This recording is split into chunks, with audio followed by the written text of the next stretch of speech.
ختم الله على قلوبهم وعلى سمعهم وعلى أبصارهم غشاوة ولهم عذاب عظيم.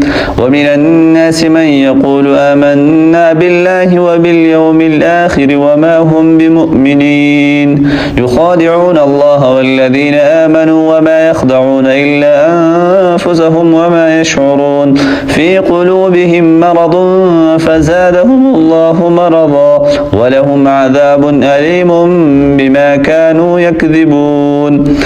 وإذا قيل لهم لا تفسدوا في الأرض قالوا إنما نحن مصلحون ألا إنهم هم المفسدون ولكن لا يشعرون. وإذا قيل لهم آمنوا كما آمن الناس قالوا أنؤمن كما آمن السفهاء ألا إنهم